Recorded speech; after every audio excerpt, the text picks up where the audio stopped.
Welcome to In Our Generation, December 9th, 2020. Again, we are slammed with work and my day job, and I'm also getting ready for the Bible school that I teach every year in Mexico. So these will probably not be, I'll probably not be doing these as often as I would like, but here we are. So let's look at some of the news of this past week. Sadly, most of the news is COVID related, and you are probably sick of reading and hearing about it. And yet here I am talking about it again to you. So let's get to it. One of the things that I think is disturbing and should be resisted by all thinking people is the politicizing of all of these things. And this is on both sides. This isn't just the left. This is the right as well, who are politicizing the news items on this COVID stuff. And I see it on both sides. And I would really appreciate it if everybody would just stop, especially the people I know. It's one thing to have an opinion about masks, have an opinion about lockdowns, have an opinion about how the government is handling it, the stimulus discussions and negotiations, and all of those things. It's quite another to take every possible advantage you can to make some point. I think that we should be trying very hard to stay away from that. We should be analyzing the news that we're receiving very carefully. We should be very skeptically listening to it, reading it, realizing that it is being politicized by everybody involved, and try to be very careful that we're not doing that also. And I wish more people were. The news outlets are most certainly politicizing it. Obviously, the politicians are. There's very few places I have found that are not politicizing the COVID news. One reason I like to listen to Scott Adams's podcast that he does on Periscope or on YouTube is precisely because he's one of the few voices. Even though I disagree with some of the things he says, I don't necessarily share his viewpoint on many things. And the reason I like him isn't because he's a Trump supporter, but he tries very hard to be honest about what he's commenting on and reporting on, and that he's not politicizing it. Give you a few examples of some of this how would you say that? How it's being politicized? I'm going to cheat and say it that way.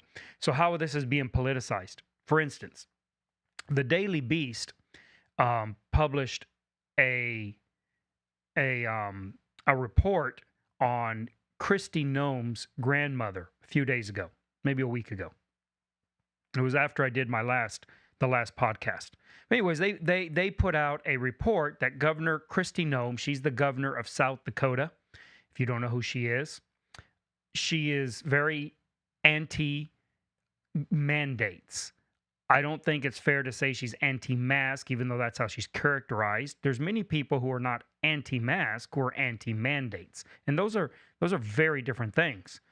I'm essentially anti-mandate. I'm not anti-mask. I wear them every day. You have to wear them in construction. And I'm fine with that. We won't get into my opinion on those. But anyways, Daily Beast publishes a report and said that the headline is, Anti-mask gov's grandmother died in nursing home ravaged by COVID. So if you were to read that, you would reach certain logical conclusions based on that headline. One is that Kristi Noem, Governor Noem, is anti-mask, which I'm not convinced that there's any evidence of that, but that she's anti-mask. Two is that her own grandmother was sacrificed on the altar of her political opinion or political position of anti-mask because she died in a nursing home of COVID. Now, none of that is true. All of that has been politicized. So Kristi Noem's grandmother died at the age of 98, not of COVID, and was not infected with it at all. People in her nursing home had COVID, where she died. We could say this about every single person who dies of anything, which is how some of the news is being reported. So every single death in America could be put on a headline that said, so-and-so died in a nation ravaged by COVID. You could die of a bullet to your head, and the headline would be, so-and-so died in a nation ravaged by COVID. What does that have to do with anything? Absolutely nothing. So Governor Noem's grandmother, 98-year-old grandmother, dies.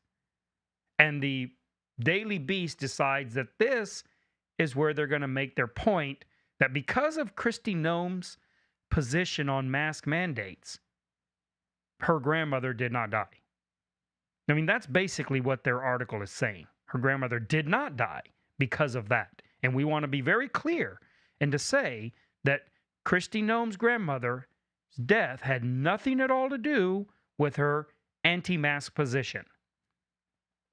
And of course, if you were to go ahead and read the article, it would spell out that the grandmother did not die of anything related to the coronavirus or the flu or AIDS or anything else. So if you could find anyone dying of any other disease in that home, you could make the same point. Let's say somebody in that home died of AIDS. Let's say somebody in that home died of some other disease. Well, you could make that same point. You could say Kristi Noem's great-grandmother dies in nursing home ravaged by AIDS. Would that be an honest headline? No, that's a political headline. That's somebody who has an agenda, and they're not reporting the news. They're making the news. Here's another one of these fake news headlines that are politicizing the pandemic. This is from the LA Times. So this is not a left, well, they're left, right? The LA Times is definitely left-leaning, but they're not ostentatiously left-leaning. They are not nominally left. They are considered a hard news organization, which means that allegedly they're reporting the news objectively, not with a bias of their own opinion. But this is their headline. Pastor dies of COVID-19 weeks after Fontana megachurch reopened for indoor services. So if you read that headline and that's all you saw, well, your conclusion is that this pastor opened up his church, being told that it was not safe, contracted COVID, contracted coronavirus, and died of it as a result of indoor meetings, of indoor services. Now, none of that is true. This is an associate pastor who went on vacation and was infected with the disease on vacation, came home, quarantined, did not go back to church, and died a month later from COVID. Has nothing at all to do with whether or not he was even a pastor. Lots of people go on vacation who are not pastors. So has nothing to do with whether he's a pastor, has nothing to do with whether he's involved in some mega church or a small church or any church, although they make sure to point out it's a mega church. Has nothing to do whatsoever with indoor services or whether or not they've reopened. None of that has anything to do with what you would deduce from the headline. Now, there is a certain aspect of that is newsworthy, and that is when he came back from vacation and was infected asymptomatic for 2 weeks, I think it was he in contact with anybody in the church? Did he ever attend the indoor services being infected with the disease before he realized that he was positive?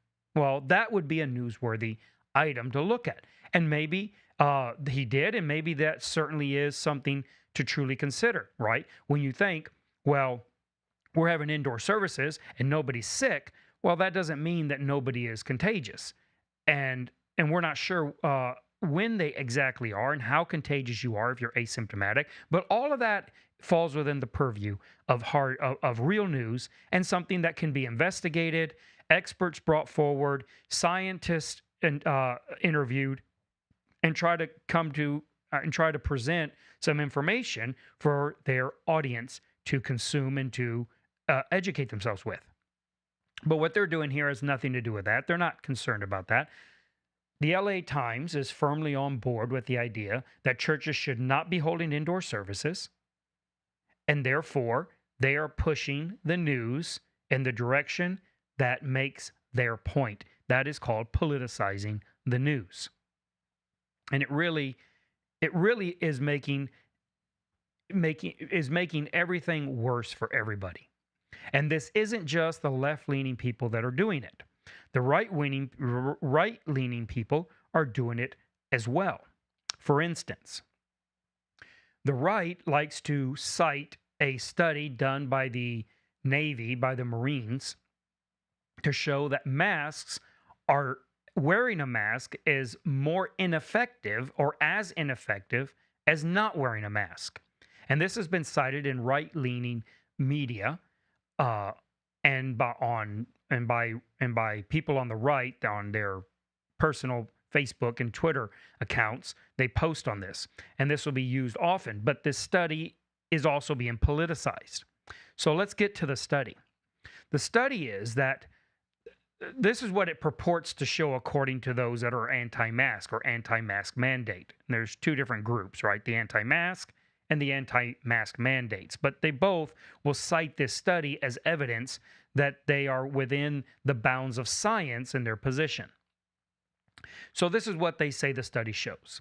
That they took 1,800 Marines and that they quarantined them for 2 weeks prior to them being inducted.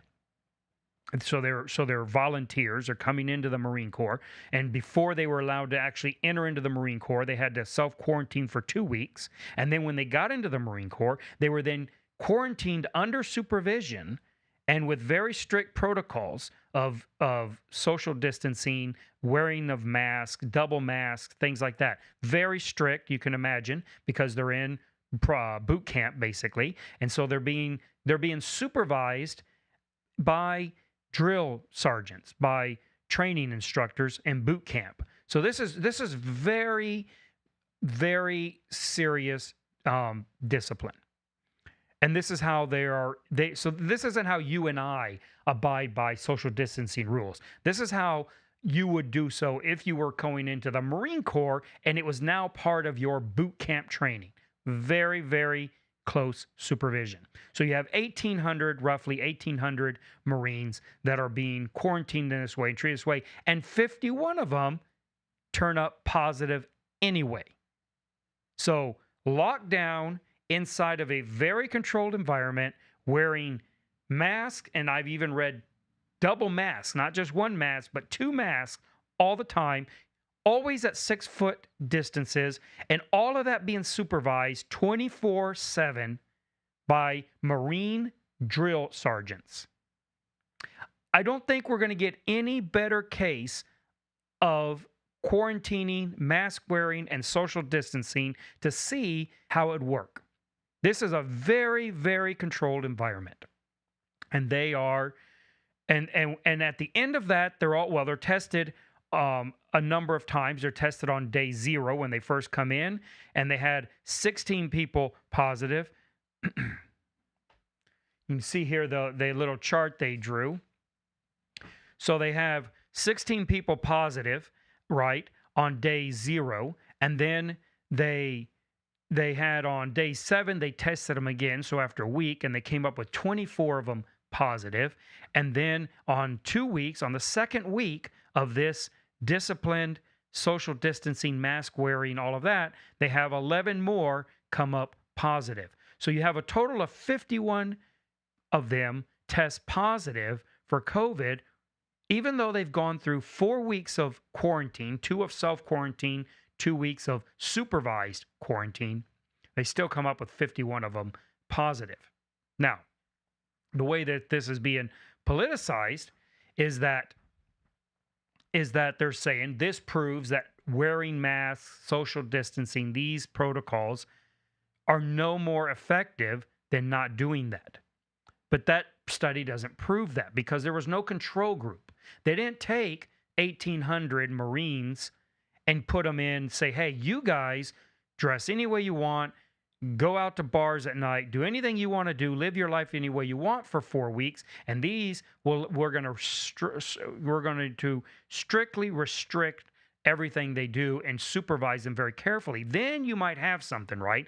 If you had equal amounts or roughly equal amounts of Marines infected who had lived however they wanted without any mandate, and then you had the ones who had a mandate, then you could compare those, and then you'd have the start of a real scientific study for that end.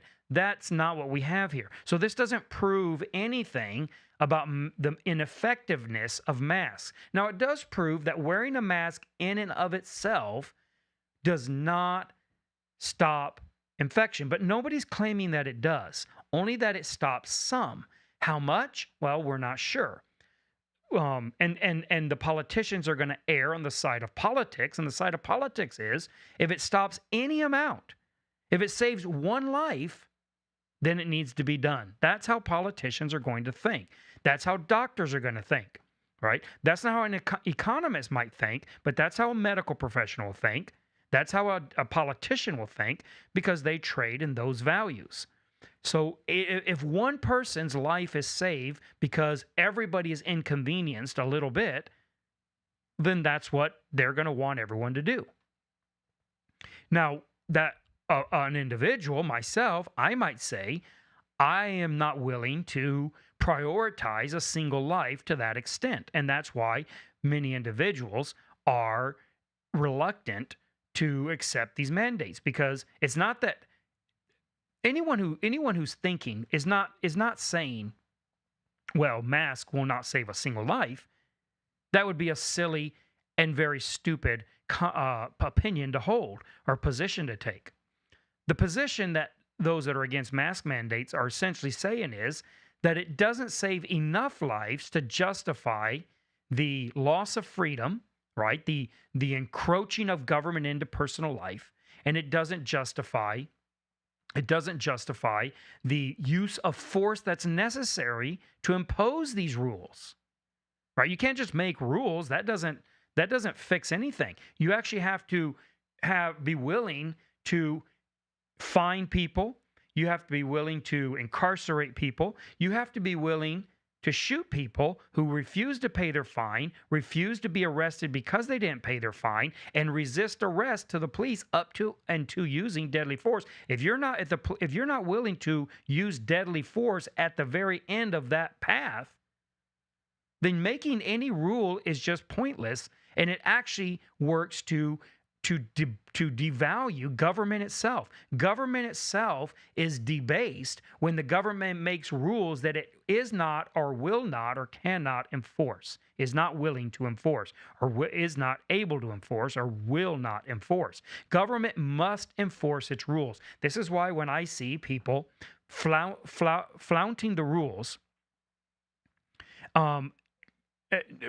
and marching, walking in the streets without a mask if they're told to wear it, or not locking down or sheltering in place when they're instructed by government to do it. Even though I don't agree with the lockdowns, I haven't agreed with the lockdowns from day one. I went on record saying that these were terrible ideas. They weren't going to solve the problem. They're going to create greater problems, and there's going to be greater deaths as a result of the lockdowns than there would have been from the pandemic. That's been my position all along. However, once the government issues these lockdowns, I'm very reluctant to be on board with people who says that they are going to simply not abide by them, because that is extraordinarily detrimental to government in general, or as government as a principle. The very principle of government is undermined and is jeopardized when we don't abide by the rules that are set by government. Because what happens? What you say? Well, we're righteous in our opposition, right? We're righteous in our opposition to this lockdowns because they're immoral or they're unconstitutional or whatever. So we're just going to not do it. In fact, we're going to go out and we're going to march in front of the mayor's house or the governor's mansion or whatever to prove that we are not going to comply. Now, I'm not saying that is wrong. What I'm saying is that that is extraordinarily dangerous. It needs to be done very, very carefully. It needs to be done very seldomly.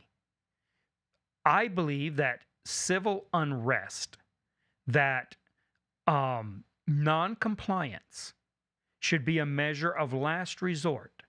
Lots of these people who are anti-mandates, anti-lockdowns, they like to try to cite the founding fathers. They all love Jefferson's quote that the tree of liberty must be refreshed with the blood of patriots from time to time. Everyone loves that quote, but they forget that the founding fathers were very deliberate and they were very trepidatious about just resisting and non-complying with the British government. Because once you start down that road, then where does it stop? So you say that this mandate is illegitimate and therefore you can flaunt it. That's the word I was looking for. You can flaunt it with complete and utter disregard. But then the person coming up behind you that doesn't agree with what you think is a reasonable and lawful rule, what stops them from doing that? And once we have anarchy in the streets, where does that stop? So I'm not here saying that Christians should obey all the rules. I'm also not saying that Christians should resist all the rules or any particular rule. I am telling you that when you open that box, when you open up that box of anarchy, it's like Pandora's box. You cannot shut that lid that easily. So you need to think about that very carefully. We all need to think about that very carefully when we do that. So going back to this, the politicizing of the news.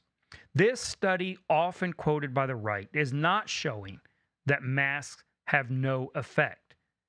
It's only showing that they don't have a 100% efficacy effect. What it also does show is that the very mediocre attempts at lockdown, the very mediocre attempts we are taking right now, the very tiny baby steps that we are taking towards protocols of controlling the pandemic are probably so minor, so tiny, that there will be no perceptible difference between doing them and not doing them at all.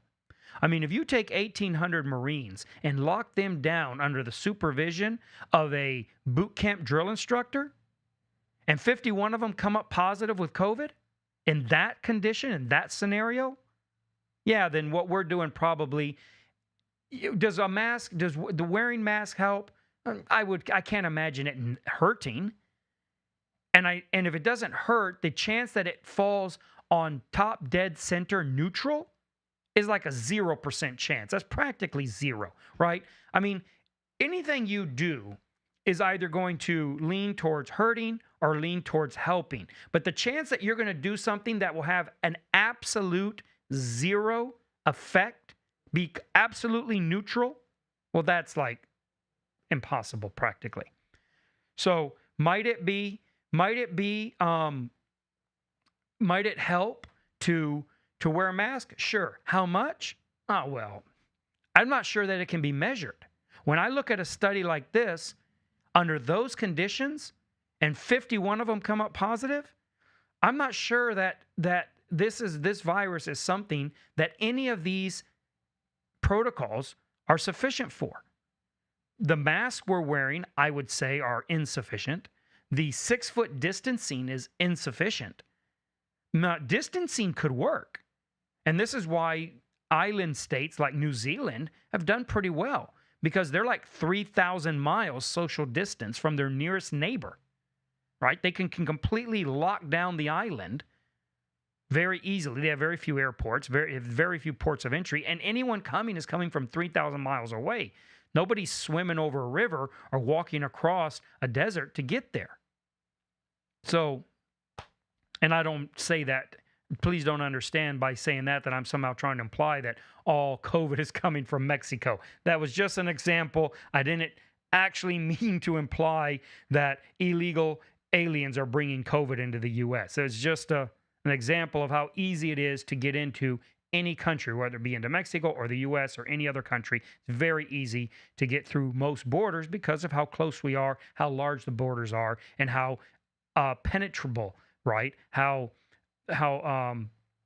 porous, they like to say, borders of most countries are. But New Zealand has an almost impenetrable border, small population, and far away from anybody. So obviously social distancing can work. It's just probably not going to work too well at 6 feet. It probably needs to be more like 30 feet, but that's implausible. I mean, we can't, that means one person in the grocery store a day and then the entire place sanitized by a hazmat unit. Well, that's just simply not feasible, right? All right, so that's the politicizing of the news. One other thing about the politicizing of the news is that when the right is saying that COVID restrictions are not about health, they're about control. They're just trying to control. They don't care about your health, they want to say. All they care about is trying to control you. I think that is mistaken. Do government officials, governors, mayors, councilmen, do they want more control? Well, sure. Do they want, is it their dream to control everybody's life, and that's why they love these and they know masks don't do anything and social distancing doesn't do anything, but it's their path towards control. Might there be some of them out there that see it that way, that are Machiavellian that way? Sure. Is it the majority? Is it even a strong plurality of them? I doubt it. I seriously doubt it. I don't think that even the most egregious examples of this idea are really out to control you or anybody else. I think it's about politics. I think it's about politics, not about control. And politics is that you have to appear to be doing something. We talked about this a while back, but you never ask a politician what he's not doing and what he isn't going to do about an issue. We never do that. We never ask a politician, what are you not going to do about this problem? What are you going to abstain from doing to address this issue? We never ask that because we don't think that way. We think if there's a problem, something needs to be done about it. We never think there's a problem and what needs to happen is nothing. What needs to be done is nothing. We need to actually do nothing. The reason there's a problem is because we're doing something. We need to simply stop doing. Even if we think that what we're doing is causing the problem, we think the solution is doing something else. Not doing something. It's like if your car's broken, if your car is broken down, you never think, well, what I need to do is nothing. You'd say, well, no, that doing nothing will accomplish nothing. So politicians know that they are required to do something. They're required to do something. And if they do nothing, they'll be blamed. So the most expedient path for a politician is to do anything. Anything at all, practically, is better than doing nothing. Anything at all. Telling everybody that they need to stand on one foot and put their finger on their nose and look to the sky would be better than to just say, do nothing, don't worry about it. Because it's a no-lose answer to do nothing. I mean, to do something. To do something is a no-lose, and to do nothing is a no-win. If you do something, there's no way to prove the counterfactual, that doing nothing would have been equal or better. There's no way to prove it because you've already done something. But if you do nothing, then people will say, had you done something, things would not have happened like this. And you can't prove that that's not true because by default, the force of the argument will be on doing something. So if you had only tightened that screw a little more, the car would still be running. If you had only had people wear a piece of cloth over their mouth and nose, less people would have died. How many less? There's no telling, but it would have been less. It couldn't have been more. Doing something surely helps somewhat. Do whatever you can. That's what they say. And we'll do every little bit we can, and every little bit helps. We all know the cliches. So the idea that these governors and mayors are imposing these things because they want control over your life, I think is actually kind of a silly, simplistic view. They do not want to have to run when they run for re-election or run for election to a higher office. They do not want to run as the candidate who did nothing. That's what Donald Trump was running against. He was largely perceived to have done nothing. Now, you may disagree with that perception, but that was the perception he was painted with, that he did nothing about masks. He did nothing about lockdowns. He did nothing about this. Was the accusation they made. So this is what it is. All of these lockdowns, mandates, and all of these things is politicians being politicians, thinking and acting politically. They do not want to be to blame, and they don't want to be liable. This is what it's like in any job. If you're working in a job place like I do, where you're actually working in the company, then that's what they're doing. They're doing something. And what they're doing is mostly completely ridiculous and useless. But hey, you can never take them to court and say they had callous disregard for life. You can't sue them for that.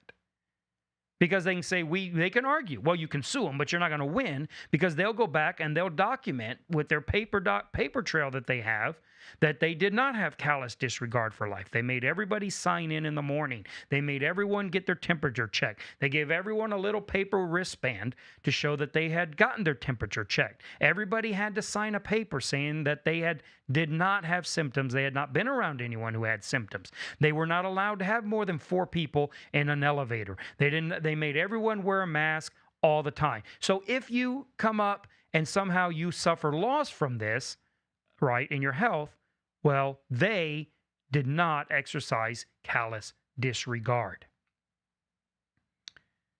Very well.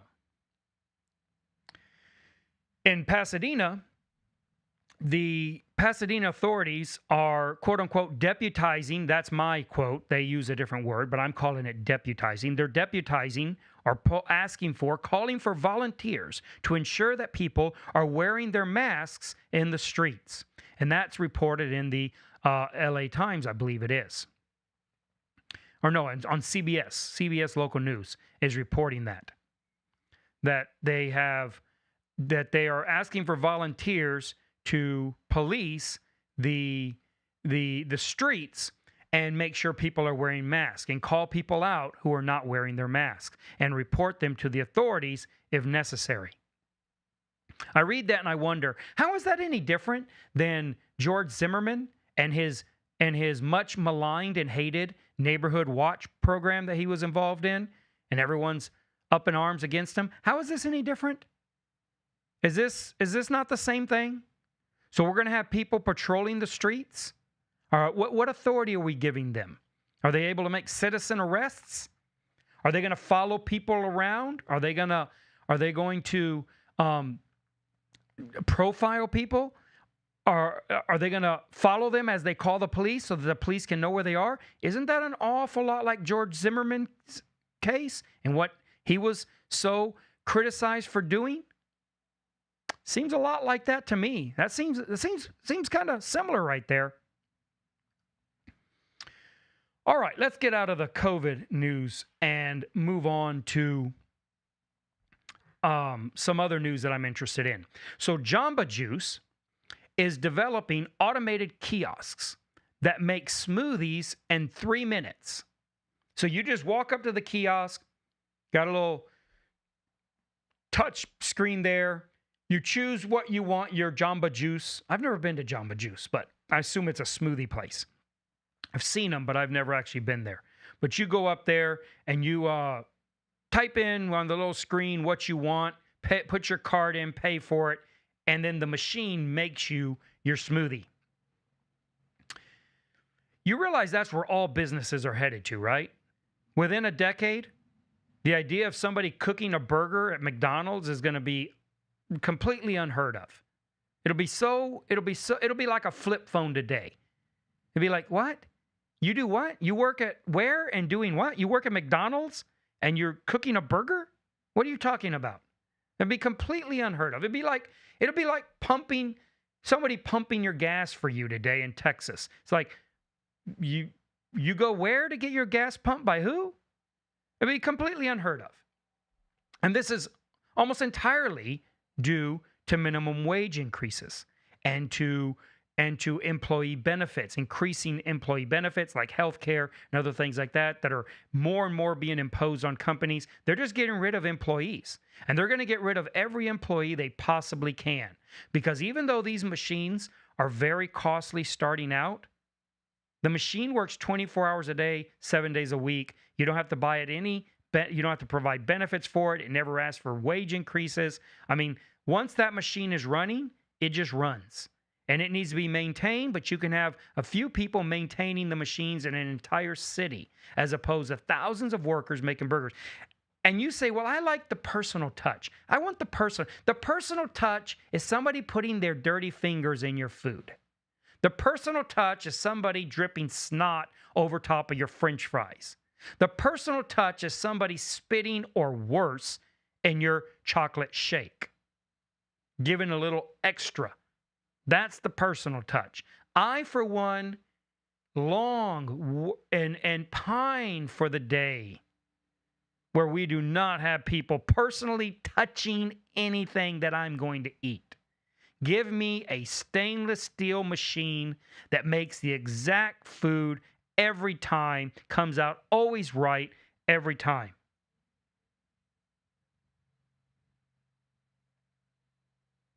That's what I'm looking for.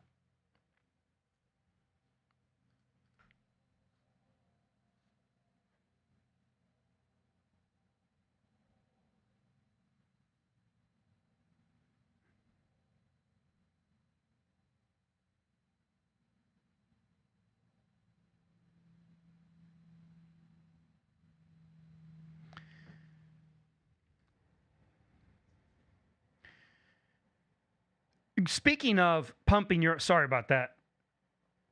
I have to also answer emails and phone calls from people who want to bother me. Speaking of pumping your own gas, do you know that it is actually illegal to pump your own gas in New Jersey? I didn't know that. I found out when I was researching the minimum wage stuff and about the Jamba Juice that, because I was going to, the example I give is pumping your own gas. That has completely been changed over. Now we pump our own gas, right? You are your own gas attendant. But did you know that in New Jersey, you are not allowed to pump your own gas? It's actually illegal to do that. And also Oregon, for the most part, mostly. Now, Oregon figured out that people can be stuck out in the road in the winter at night when the gas stations shut down if they can't pump their own gas. So they had to change that law. Can you imagine that Oregon had a law that said you couldn't pump your own gas? So you'd be out on the highway, run out of gas, be at the gas station, but the gas station's closed. The pump is right there. The gas is right there. And any other place in the country, you'd put in your little debit card, right?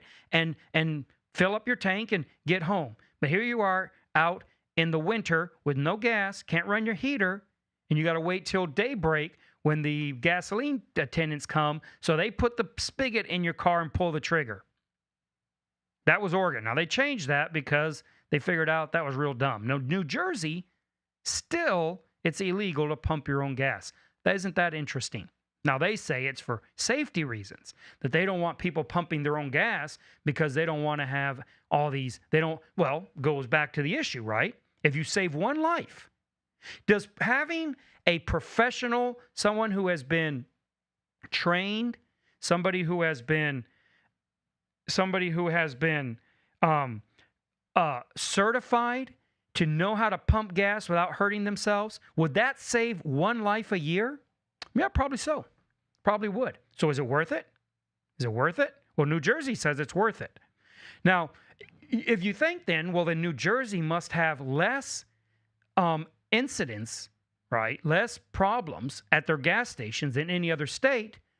Bing, you would be correct. New Jersey has less incidents. So New Jersey, they have only in the year of, I think it was 2018 that I looked up it might be 2016 when I looked up the stats that were available, and they show all the related incidents at gas stations.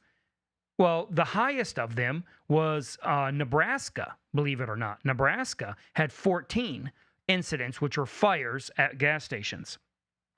And New Jersey and Oregon were the least, with only 1. So obviously it helps, right? They went from 14 in Nebraska, which is the highest, to 1 in New Jersey and Oregon. Now, they weren't the only ones with only 1 incident. There was 5 or 6 states that do allow pumping your own gas with 1, and most states were in the 3 or 4 incidences per year. Because you have to think about it. I mean, I've been pumping my own gas since I started driving. Only in Mexico did I not pump my own gas. In Mexico, they have gasoline attendants, and you get to negotiate them. And after you've done that for a while, you realize it's a lot better to pump your own gas. You got to watch them like a hawk, because they look for any way to maximize their return, right? And so there are so many tricks by which a gasoline attendant can charge you for, say, 20 gallons, but only pump 15.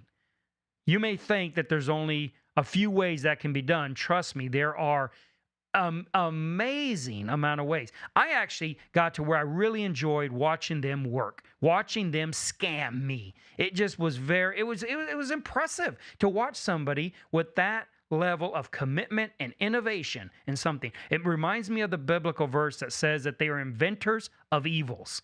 Inventors of evil. And they could come up with so many unique and amazing ways to scam people. And so when you've done there, then you like pumping. But I've been pumping my own gas in the U.S. ever since I've been driving. And I lived half my life in Mexico watching it being done by others. You know what I've never seen? I have never seen anybody get hurt. Now, I'm not saying nobody ever gets hurt. I'm saying I personally have never seen anybody get injured at a gas station. I don't know of anybody who's ever seen anybody get injured at a gas station. And I know a lot of people. So I mean, how many are we saving exactly? But how many people has New Jersey saved with this law? It's hard to say. I don't think they've saved very many. So what is this law really about? Well, it's about protecting that job. Gas attendant jobs. And they have to protect that job by law because of minimum wage. Minimum wage laws destroy those low-paying jobs. The only way you're going to have a low-paying gasoline pump attendant job is if you protect it by law, if you're going to put a minimum wage on it. If you say that anyone flipping burgers has to be paid $20 an hour, you're going to have a machine flipping burgers. And the only way that's not going to happen is if you put a law saying that a human being must flip the burger. In union jobs in union states, like New York, for instance, in the broadcasting business, so if you're a DJ, back in the days when you actually had cassette tapes, and I wouldn't be surprised if they're still using them because of these laws. But if you were a DJ and you're playing cassette tapes, say a recorded interview from a reporter or something, and it's on a little cassette tape, and you got a little machine, you stick it in, you hit play. The DJ in those jobs, like in New York, are not allowed to insert the tape or push play. That has to be done by a union worker. A union worker must put the tape in the deck and push play. And when the tape reaches the end and you have to flip it over to hear the rest, the DJ cannot flip the tape over. And if the union worker is on a bathroom break, You just can't, oh, well, tough luck. He has to come back. So the DJ has to, get on the microphone and fill in the space or whatever, fill in the dead space, because only a union worker is allowed to flip the tape over. Why is that? Well, these are all similar laws, right? These are all similar laws where we are trying to protect people's jobs as opposed to requiring people to pivot and transition with the market and create their own environment, because that's brutal, right? Telling people, hey, if your job gets outsourced, if your job gets made redundant, if your job gets made obsolete, then you're going to have to find other work. You're going to have to figure out something else you can do that people want. Well, that's brutal, because there are a number of people who are going to suffer dramatically because of that. Not everybody is able to learn a new skill or pivot that quickly or has enough time left in their life, right? They have too much time to live on whatever they might have saved up, but not enough time to learn how to make enough money to survive. And so, yes, people fall into those cracks and then get crushed when that crack closes on them. Sure it happens. So our do something politicians, their answer is, well, let's do something, and let's say that you must have a person flipping the burger. Never mind that it's less efficient. Never mind that we're actually going to run whole industries out of business. Let's force that to happen. I don't agree with that. I am a very strong free market economic guy. I understand that there is a human toll to outsourcing. There's a human toll to jobs becoming obsolete. I understand that, but I think that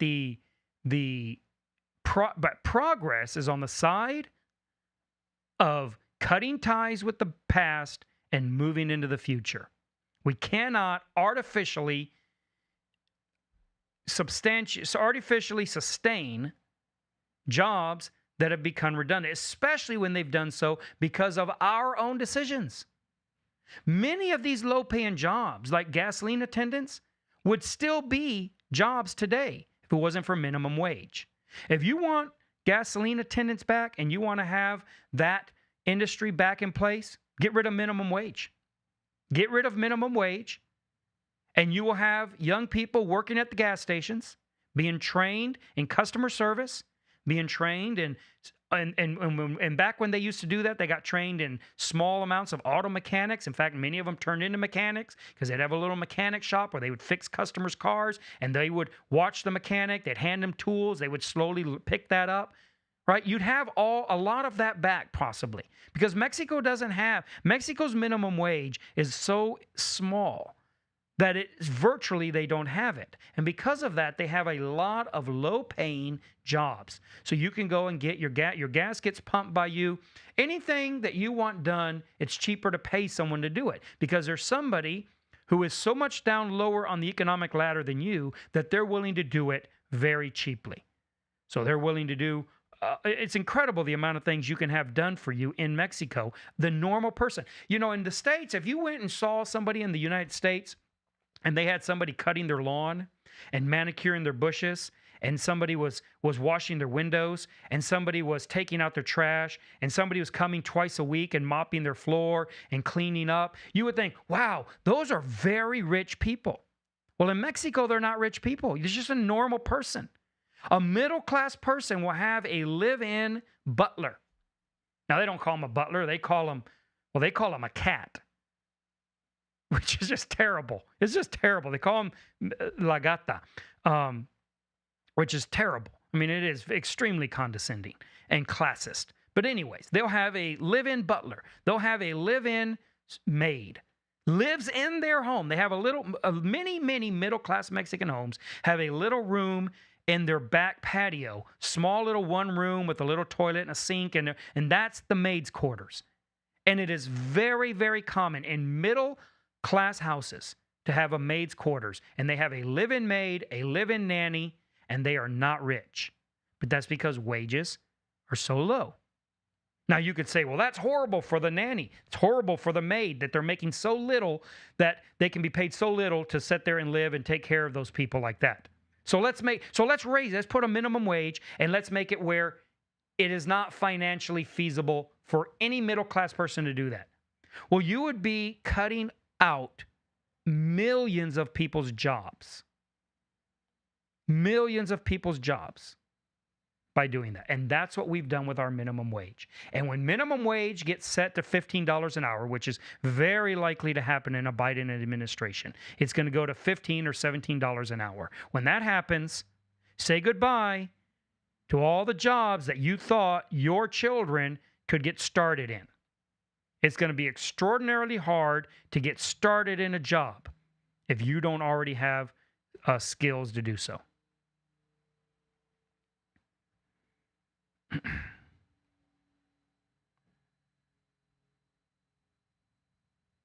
It's interesting on this gas station discussion and about, they say, well, we have to have these attendants in New Jersey because we want to prevent these accidents. And what's real funny is that they give an example of what happens when you don't have a gas attendant there. And it's happened in New Jersey where the driver drove off with the gas nozzle still attached to the car, and of course it spilled everywhere and then it got lit on fire. And they go, see what happens? What's funny is this happened in New Jersey, and there was a gas attendant there. So I don't see how that's evidence that we need gas attendants to prevent accidents when the one they like to point at happened with a gas attendant there. Maybe what New Jersey needs is a law that says you can't drive your own car, right? Maybe they have to have a law that says you're not allowed, not only can you not pump your own gas, but you can't drive your own car. It's like all these safety guys. In construction, we always have every time we start a new job, we have to sit through an orientation where they tell you wear your safety glasses, wear your hard hat, wear your vest. Some of them are real quick about it, but other ones like to really get in and tell their war stories, because all the safety guys, they like to tell their war stories about things that have happened, right? And one of the stories they like to tell that I hear often is, well, just the other day, you need to wear your safety glasses because just the other day, a guy was working, had his safety glasses on, and a big shard of metal got stuck in his eye. Now, does wearing safety glasses keep you from getting stuff in your eye? Sure, helps a lot. I wear them all the time. I'm a firm believer. I like my eyes. I like to be able to see. So I wear safety glasses all day. I wear earplugs all day. So I'm not against safety glasses. But that's not exactly a glowing example of how good safety glasses are to say, well, they had safety glasses on, but they still got a shard in their eye. That's, it's like, well, that's like saying, hey, I was wearing my mask and I got COVID, so that shows we need to wear our masks. Well, I'm not sure, that doesn't necessarily debunk wearing masks. It doesn't debunk safety glasses. It doesn't debunk gasoline attendants, but it's certainly not a great example of that. Okay. I mentioned a few episodes ago that I'd be interested to see if we end up with a pandemic baby boom. And I wouldn't say that the data is in, but the pre-data is in. The pre-data is in that apparently there will be no baby boom from the pandemic. In fact, it appears there actually will be a baby bust. We are actually going to have fewer babies being born because of the pandemic, not more, which is really very interesting. Now, what is interesting also is that the cryopreservation of female eggs, women having their eggs frozen, is way, way up. So maybe the baby boom is coming, but it will be delayed. Hard to say. But what we're finding is that people find that the pandemic has made it too risky to have children, but has given them the time to pursue other avenues, like freezing their eggs, because that's a very time-consuming process. Women who work find it very hard to get that amount of time off of work that it takes. If you haven't looked into or read about it, you may think that you just go in, right? It's a little in and out procedure, real quick, boom, boom, thank you, ma'am, all done. No, not at all. That's not how it works. It's actually is takes quite a while to do. That women have to take off time off of work, substantial amount of time off of work in order to do it. So they're finding that the pandemic and either not working, being laid off, or working from home has given them the time to do that. But they find that having a baby at this time too risky. So it appears there will be no baby boom. Baby boom has been canceled. We have canceled the baby boom. In other news, Venezuela is turning to Iran for fuel. Iran right now has oil tankers steaming towards Venezuela. I say they're steaming. They're probably not steamboats, but they are. That is the term we use now, right? They are steaming already as we speak towards Venezuela and contravenance to the government lockdown. The government, what have they done? They have, what do they call that? They have, I can't remember the word they use. They've embargoed Venezuela. They're strong-arming the rest of the world to not do business with Venezuela. The U.S. government is. But what's interesting is Venezuela is not like Hong Kong. Venezuela has some of the largest oil reserves in the entire world. And yet they have to buy their fuel from Iran? How is buying fuel from Iran necessary when you have as much oil as Venezuela does? Wait. They're socialists. Socialists never produce enough of their own stuff. The richest farmland in the world, the most productive farmland in the world, at least by country, is Russia. And under socialism, Russia was starving to death. Starving to death. They were buying food from countries with far, far fewer natural resources than them, far less ability to grow their own food. But that's socialism. Socialism doesn't work. All right, one more piece of news and we'll end for today. I found this interesting. So a former Israeli space security chief has proclaimed the existence of extraterrestrials and that Trump knows about them but is not talking. His name is Ashid. He said that there are cooperation agreements that have been signed between species. So not only does ET live, not only does ET exist, and ET is among us, but governments have signed agreements with them. So ET speaks, writes, and signs his name. Incredible. This is amazing. This is incredible news. They have the ETs have signed cooperation agreements with humankind, including they have an underground base in the depths of Mars, which is why I guess Musk is hell-bent on getting there. There is an underground. We're already at Mars. ET, there are men on Mars. ET is on Mars. So when ET was phoning home, he was phoning home to Mars. And there are American astronauts and alien representatives in the underground bunker on Mars. This is the former Israeli space security chief. This isn't some guy in his well, he may be in his mama's basement. I don't know. I don't know his living conditions. But he's not the prototypical, right? The quintessential man in his mother's basement. This is a reputable, respectable former space security chief. I don't know what exactly that job entails, although apparently it does include, right, touring the underground bunker, ET's underground bunker on Mars. Apparently it includes that. So he says that there is an agreement between the U.S. government and the aliens. So the U.S. government has an agreement with the aliens. They signed a contract with us to do experiments here. So there's a somewhere, right? And I guess you could watch National Treasure to find out exactly where, but apparently there is a contract floating around somewhere in the government archives that is signed by ET and by Donald Trump, allowing ET to probe you. To probe you. He's allowed to probe you.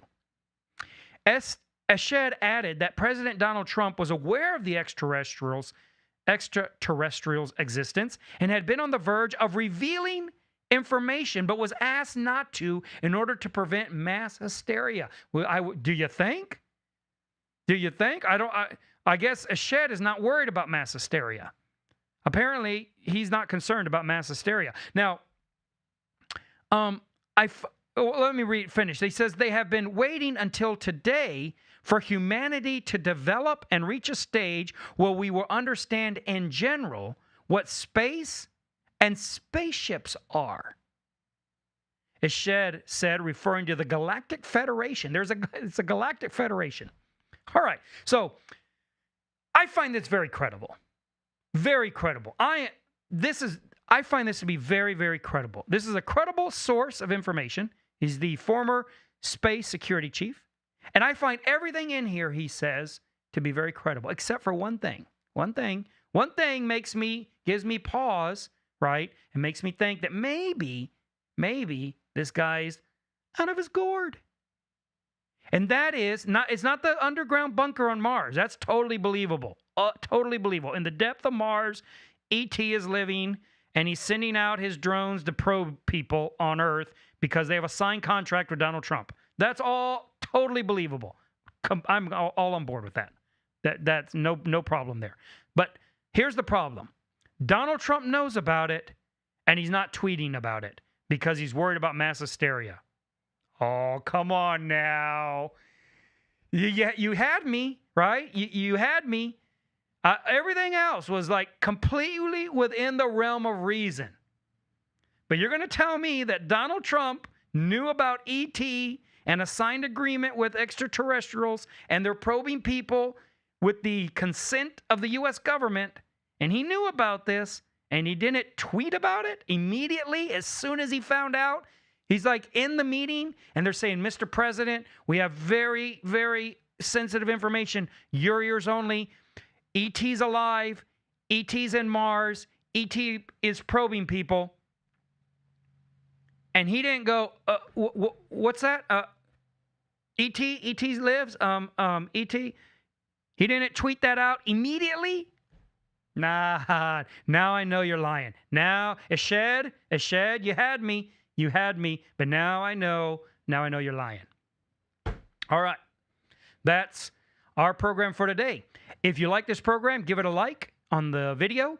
If you aren't already, subscribe and hit the thumbs up button, the little bell button, and you will be notified when I release these. I don't have an exact schedule at the moment because of work, and like I said, I'm getting ready for a Bible school I teach every year in Mexico, so it's kind of hit and miss, but if you hit that little bell button, you can follow me there, and hopefully you'll be notified. You can also follow me on Twitter at Freeborn Podcast. At Freeborn Podcast is my Twitter handle. It's where I post when I have new episodes of this up, as well as the podcast that I do most Saturdays, although we are not doing podcasts on Saturdays until next year when I get back from Mexico. But thank you for being with us in our generation, December 9th of 2020, and